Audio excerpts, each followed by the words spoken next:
Guys, how has this tour been for the last couple of weeks? Exactly like every tour since 1998. Kill, kill, kill, kill, kill, kill, kill. By the way, I'm Clown and this is Chris. The end of the Sonosphere set last year was, I think it's something that will stay with everyone that was present at that. It was a truly like. Something that I'll certainly never forget is that the end with the Nameless? Is that something that's still happening on this tour?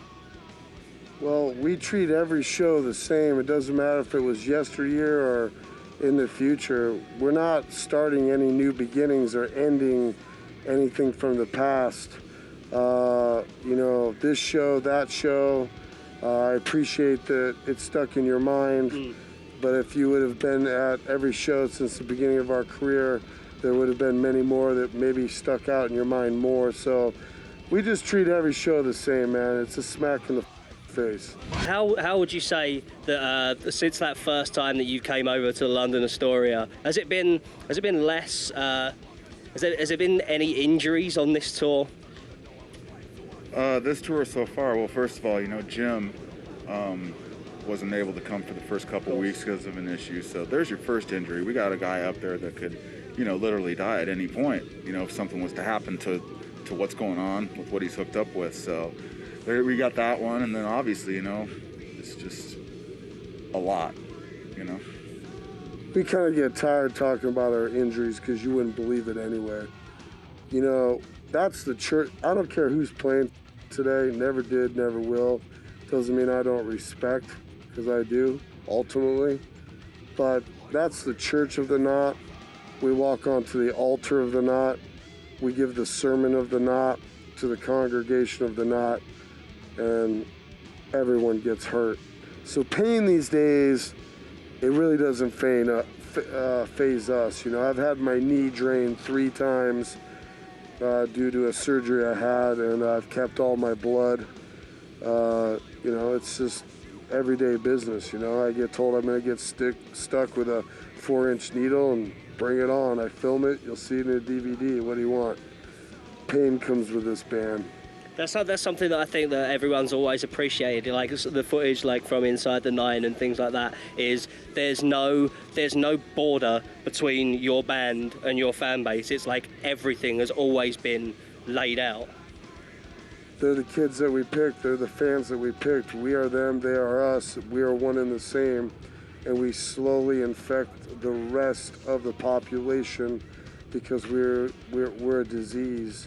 And there is no better band on the planet. Our band against your band. Get this or die.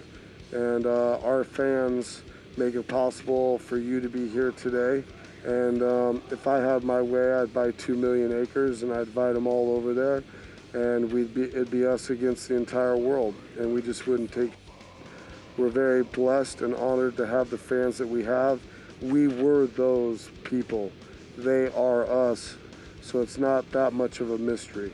It's always been an intense bond between Maggots and the band, but have you felt that intensify over the course of the last year? It's always been the same since day one. You're talking about the fans, right? Yeah, absolutely. Yeah, there's still no difference. They're just a mass now. So that's the only real difference. It's the same people. It's the same people that we are. So, there's never been any kind of, oh wow, it's really cool now. Right. No, it's always been on from the 100-seat clubs to the 100,000-seat. Same. Are you insinuating some Paul Gray kind of question? I'm not insinuating it. It's just, I think it was such a moment, that end of Sonosphere, that I don't know. It felt like a closer bond was built. It was like nothing else I've ever felt at any show I've ever been to in 17 years of going to shows. I wouldn't say, for you it could be a closer bond. That's fine.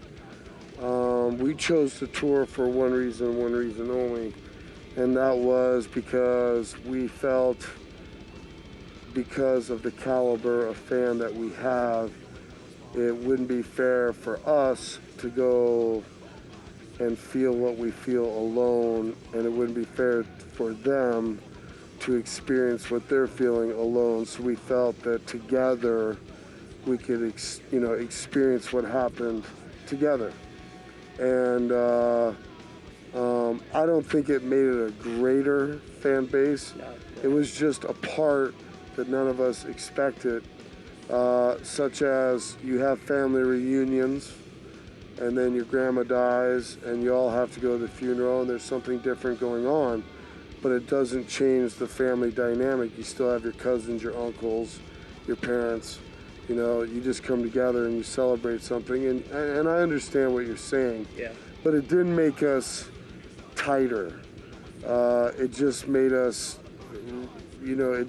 come together in a respect for a certain individual. And if you felt something amazing, it was for him. It wasn't because of the fans or because of us. It was because of him. Come back for more from Scuzz meets Slipknot after the break. Back with Scuzz meets Slipknot with Shawn and Chris. So this current Mayhem run, there's been a few interviews given so far that suggests that this might be the last time that we see Slipknot for a little while. Not the last time we'll see Slipknot, but the last time we'll see Slipknot for a little while. Is that close to the truth? Of course. I mean, we do what we want. Just so you know, every time someone thinks they need an answer about our future, it's kind of like a joke for us, and we play games. And in the beginning, everybody, this guy's writing, this guy isn't writing, this guy's ready, this guy isn't ready. It's just a game to us. It's kind of like asking me why I wear a mask, First of all, it's none of your business.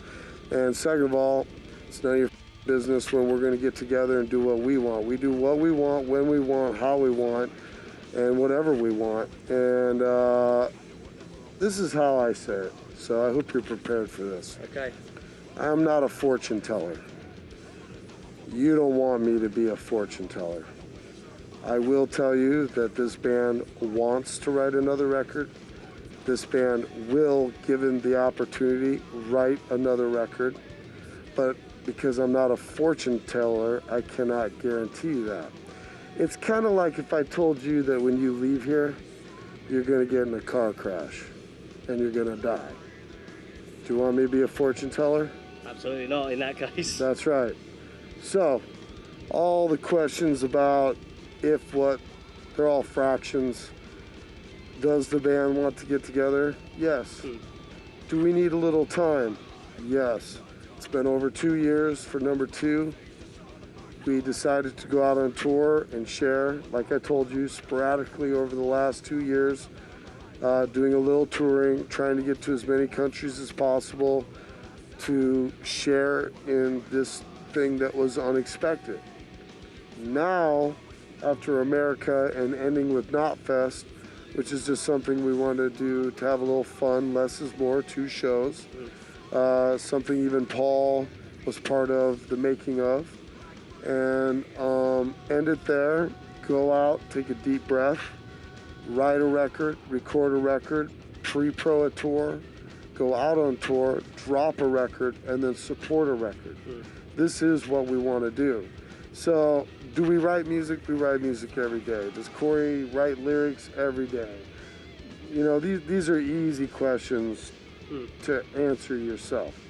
But if you want to start talking about fortune telling, then I'm going to get serious. I'll start picking on him and you and him and maybe even myself. But do we want a future? Absolutely. Are we going to make sure we have it? We're going to die trying.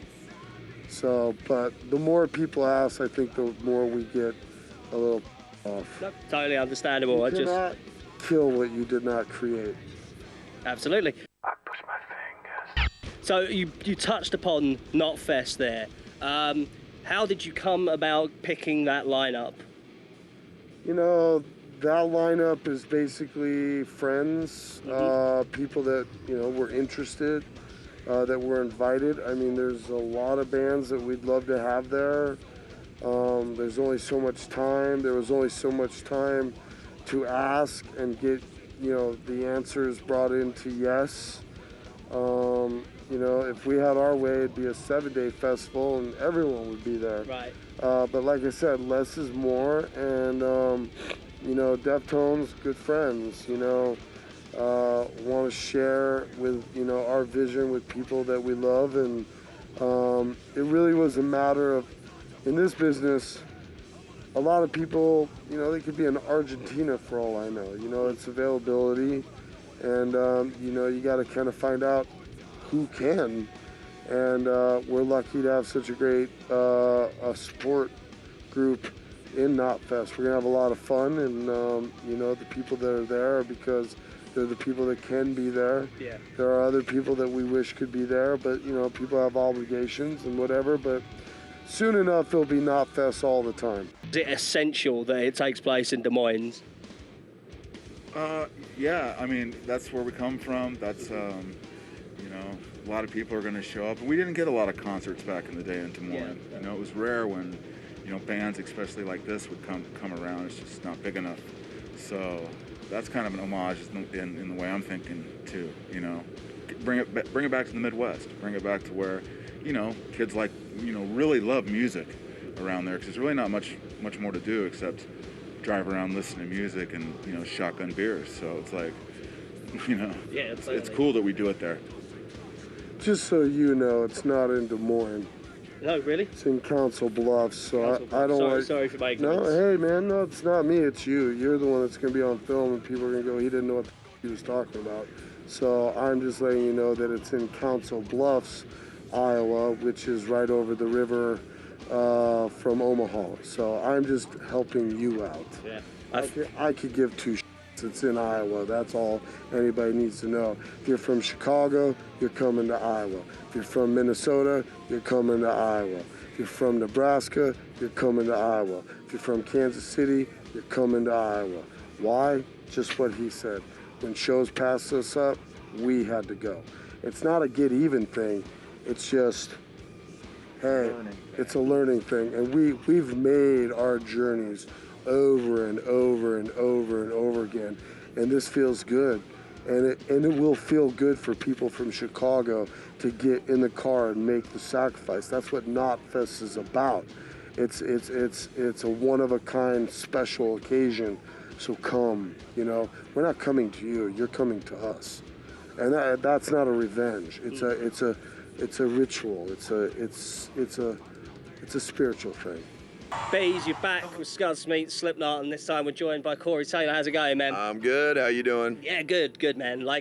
How's it been pulling on the mask again this summer? Hot, Yeah. sweaty, vomitous. Ugh. I mean, it's your normal Slipknot hell tour, basically. Right. It seems like intensity is the word at the moment. I was speaking to Chris and Clown earlier about the last 10 minutes of the Sonosphere show being like one of the most memorable moments of any show I've ever been to.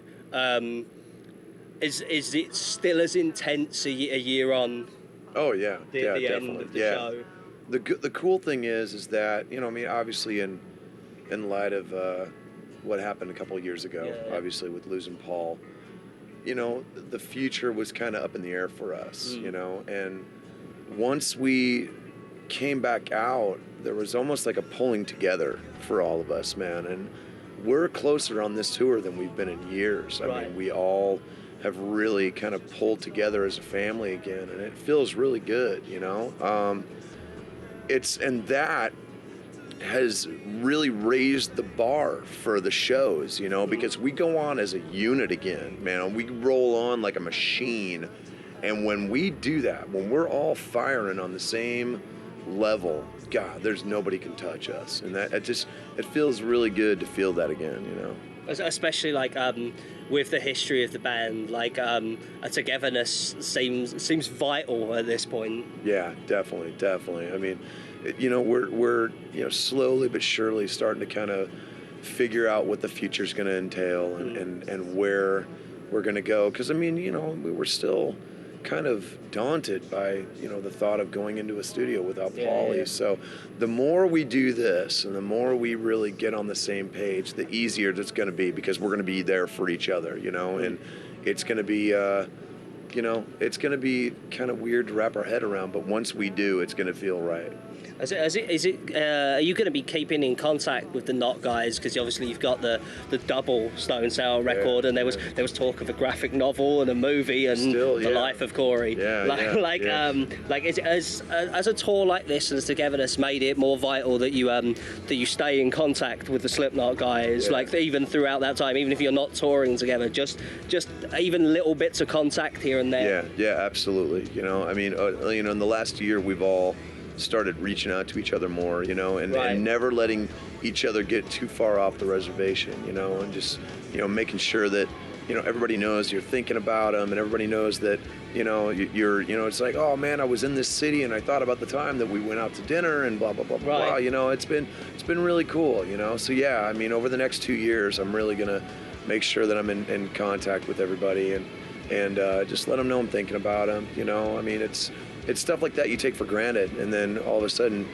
you lose a brother, and it's like, man, it really puts things in perspective, and we're lucky to have each other, and I think we forgot that. And in light of what's happened, and is it possible to have fun on stage again as Slipknot? We got there, yeah. Good. Good. That first show in Athens was probably one of the hardest things I've had to do, and. The first half of that show, it just felt like we were underwater. It just felt like slow motion, and everything was a struggle. And it just, but the amazing thing, and the thing that I didn't really even put together, was the fans lifted that. The fans they lifted all of that pressure off of us, man, and they just sent us this huge wave of positivity. And I can't thank them enough. And every show got more and more and more like that, So by the time we got here, it was like we were looking forward to it again, And it wasn't like, it wasn't like we'd kind of just forgotten what had happened, but we remembered why we were doing this in the first place. It was to celebrate Paul with the fans, man, because that's what they'd been waiting to do, and it's allowed us to really start to enjoy the shows again, because there's not a day we don't think about Paulie. So, but it's always the good stuff now. We talk about all the good stuff, and then obviously we have the fans sing for him. Yeah. And it's loud and loud and louder every night. So, yeah, it's gotten to a point where we're really starting to enjoy it again. You touched on the bond between fans, between Slipknot and the Maggots. Coming from a UK perspective and being a 16-year-old who helped get Tottenham Court Road's corner shut off by the Virgin Megastore that's not there anymore. Right. There felt a closer togetherness between us and you guys at Sonosphere last year than ever before. And that's for a band that's always there's been no barrier between us and you. But even with that, last year felt like something that transcends music and being a band. Yeah. It was, the fans they held us up, and you'd have thought that we would have expected that, but it really caught us by surprise. The outpouring was so huge. So man, by the time we got to the Sonosphere show in the UK, it was like we were ready for it, And then obviously, the 2 minutes of silence we had at 2:00 was, deafening, and no one ruined it. I was so happy about that, and I remember standing on the side with the guys, and we were going to say something, but we were all so, just so, heavy. And Daniel went out, and he really, he set it up perfectly, and we just held each other for 2 minutes, And then when the 2 minutes ended, there was the loudest rush I've ever, and we all just screamed, just from the bottoms of our hearts, So. Yeah, the fans have given us so much, and I'll never forget that. And I have to ask about writing in the future, and someone who we know is constantly active. Yeah. Are there lyrics that you write? Because I know you're a constant writer of lyrics. So is there things that you write that you just go, that's not Stone Sour, that's Still for the Knot? Is that something that's still ongoing? Oh yeah, definitely. I mean, I'm working on some stuff right now. You know, Joey's working on some music. We're all just kind of, you know, jotting notes down right now. You know, so when the time comes, we are ready. You know, but for the longest time, I couldn't bring myself to do it. You know, because it just didn't make sense to me. And then slowly but surely, like it just, you know, the pieces started to come, and I started to write down, you know, titles and lines and things that I wanted to say. And you know, so now, yeah, I'm starting to, you know, I'm getting, you know, a few pages here and there. And yeah, I mean, but that's the way we've always worked. You know, it's almost like the process of the half loaf, basically. You know, I mean, you let the things come to you instead of forcing it. And you know, that's where we've gotten our best ideas from, is because it's all inspiration. It's not canned. It's not processed. So yeah, it's getting there. Like I think it's obvious to most people that I think this Mayhem run and ending with Knotfest is probably the last we're going to see of Slipknot for a couple of years. Not the last we're going to see of Slipknot. Like no one freak. Like the last we're going to see for a couple of years. Yeah. Is that a necessary building block towards album number 5? I think so. Yeah. I mean, it's definitely. I mean, we've done in the last year or so, you know, what we set out to do, and it was, you know, just to kind of get to as many people as we could and let them let go of that breath that they've been holding, you know. And you know, we put the Antennas to Hell compilation together, and you know, that kind of helped put a period at the end of that sentence, you know, and it was a way for us to kind of celebrate the Paul years. So yeah, I mean, this as we know it will change. You know, the evolution will continue, and that's really where it's at. You know, because we've evolved with each album, and you know, that's, you know, in the next couple of years we'll really start to kind of put the pieces together of what we're going to do, and just see what happens.